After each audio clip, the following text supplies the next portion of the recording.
Ouch.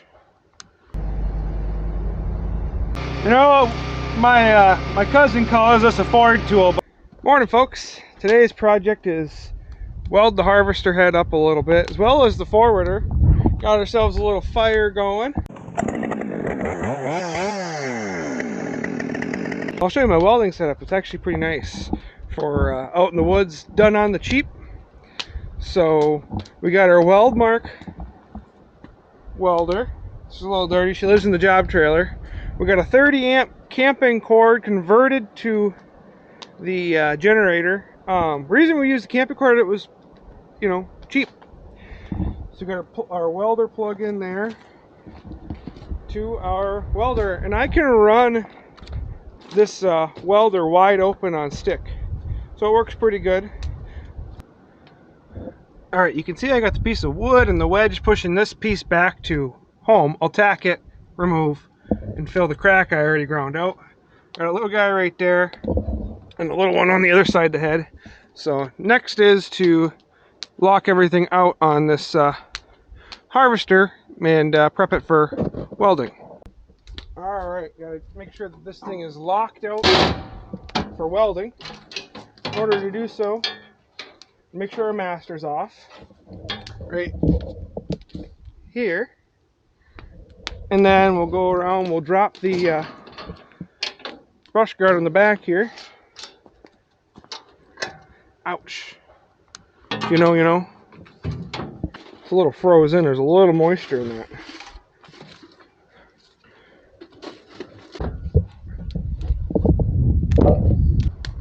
Flip this big hood up. On the side of our motor, we got two harnesses, two connectors up in here. You have to remove those and make sure, in order to make sure that we don't fudge the computer up on this Mercedes-Benz motor. S25 there is going to be what we're looking to get at. You gotta take some screws off to flip the weld switch.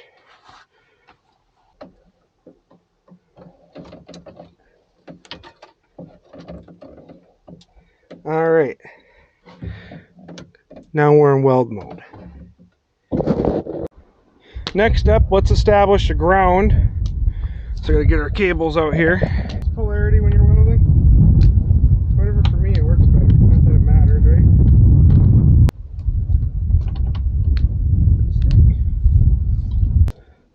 Right here's a good ground. And then actually I like that even better. Perfect. Alright, now let's fire up the Jenny. Gas on, choke.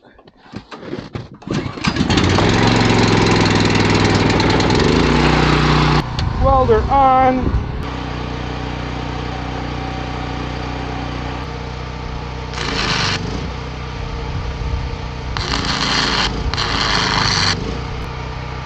There we go.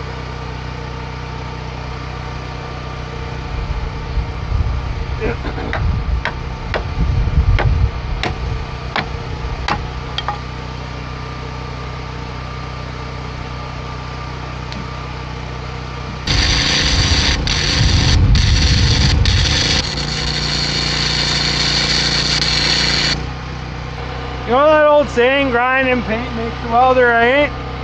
I'm not sure even that can take care of this. It's pretty sad.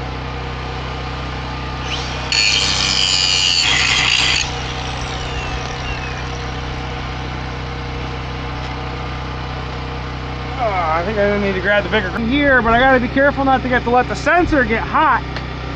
So I just let her cool down after I made that ugly pass. You know, my cousin calls this a Ford tool, but in the logging business we call it a John Deere tool.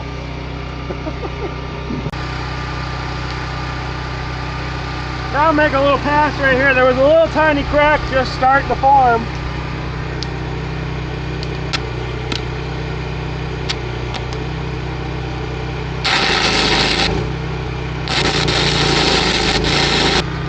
That was probably my best weld of the day, sadly.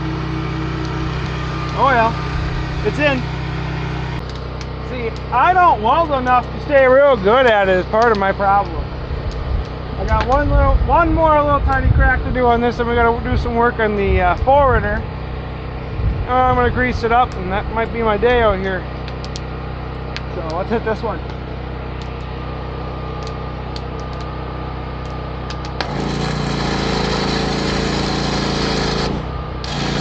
Let's go shut the Jenny down.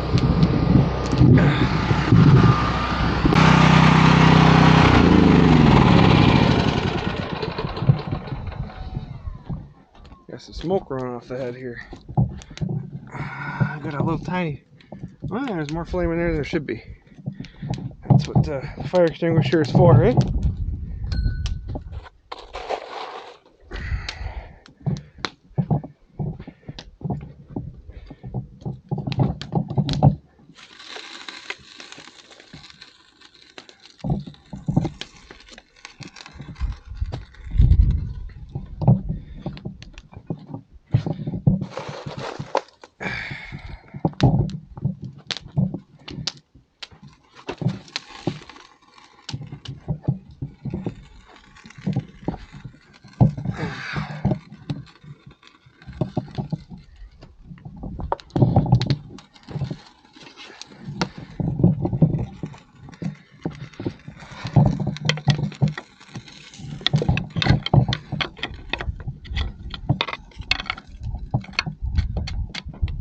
She's out.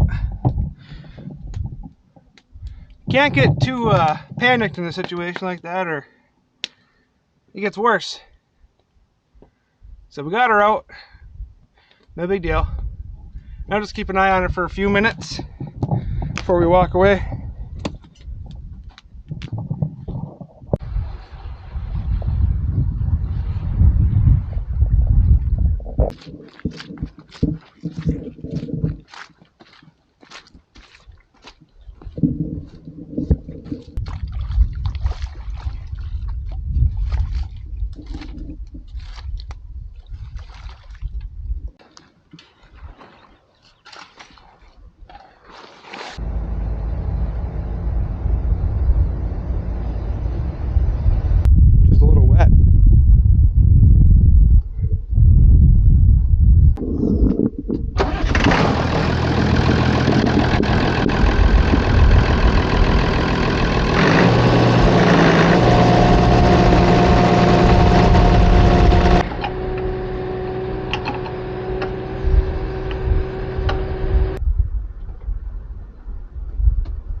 $1,500 cords through here. Whatever we got off of 8, 6, 5, most of 4, half of 5, most of 4, all of 4, half of 5, and all of 7. That's enough. This was cut 15 months ago, and you can see it grows right off the stump. Other times, previous seeding gets enough sunlight when you open the canopy up, like you guys can see, that it just grows back from the seeds instead of the stump itself. Here's a nice balm of gilead growing back in 15 months. It's as tall as I am. Oh, there go some ducks. Thanks for watching. Y'all are the best. Have a good one.